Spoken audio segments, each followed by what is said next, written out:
While the CPI made us feel kind of warm and fuzzy, we still have a PPI number to suffer through, and that's going to come tomorrow. I expect similar improvements over last month's readings, but the market will still be watching them very, very carefully. Now, remember, PPI is upstream of CPI, so the readings we get tomorrow will give us a clue into maybe next month's CPI. Here we are, wishing our lives away again. It should be noted that we also had a lot of banks report this morning. JP Morgan, Bank of America, Goldman Sachs, Wells Fargo, and Citigroup. And I think it's safe to say that the bank earnings were, quote unquote, exceptional, with all five of those major institutions shattering Wall Street expectations and delivering some pretty historic blockbuster results. So there's that, right? But what about IBM? It reported a shift in spending, which caused a few deals to fall through. And they missed on revenue and earnings. Enterprise customers, they say, have shifted their spending away from software as a service to memory and storage. Their stock sold off this morning as much as 25%. That's no bueno. My next guest has been watching all the stuff that we have. Let's welcome into the show Mr. Patrick Mueller. Patrick, thanks for being on. Really appreciate you coming on and give us your content. All right. You saw the numbers we saw when it comes to CPI. They were better than expected. We actually had a negative in front of a CPI month over month, so it means prices actually did come down. What's your take on CPI? Give us your take on PPI, and then tell me what you think that does to this interest rate expectations. Yeah, well, it's going to be really interesting where we go here moving forward and what Warsh starts to do here towards the end of the year. But it's heavily influenced, if not all influenced, by the oil prices. We had that steep rise back earlier this year when the Iran war started. And then now we've seen those prices starting to come way down. So I think that's the biggest indicator right now with where things are going to be headed and why prices are dropping now. And it's all because everything is shipped, right? Everything, we need oil for all of that stuff. And so that's going to raise the prices and immediately get hit at the gas pumps and then, at the stores. But then, as it starts coming back down, it's going to start seeing an easing. So it's nice to see that those numbers are starting to come back down. But that's, still a really fuzzy picture for Warsh of what he needs to be doing here in the fall, if they're going to raise rates, if things keep becoming an issue, or are they going to lower the rates? So we'll see what happens. But hopefully they start lowering the rates, and I would bet the banks, they wanted to raise it because they've been doing quite well. Yeah, those earnings were fantastic. And, to your point about Warsh and what's been going on with our rates, look, Patrick, I've been doing it a long time, and we just had another guest on the last segment, and I get pretty frustrated. You can tell by the exasperation in my voice, but I don't understand all the talk about raising rates. I understand the worries about inflation. That's fine.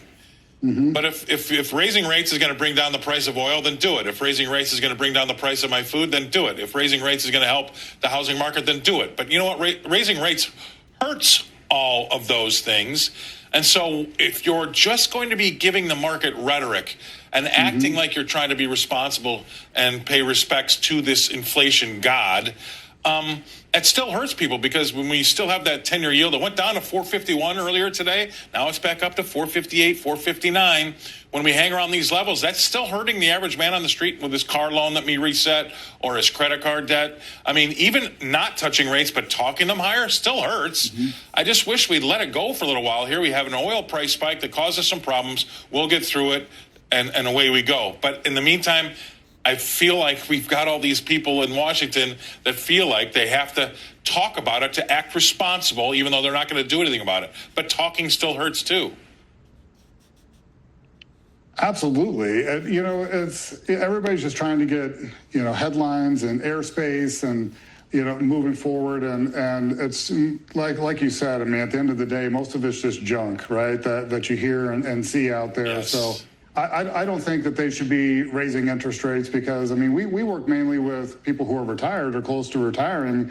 So you start lowering the rates. CD rates are going down. You got money market rates going down. And it's like, where do people start putting their money when those things go down? And then you got rates so high, it's making it hard for people to purchase a new home, or like you were talking about, getting a car financed. So those types of things are terrible, in my opinion, for the economy, and especially where everything is with credit card debt right now. We got credit card debt at all-time highs. You got foreclosures that are going up. You've got buy now, pay later that is exploding.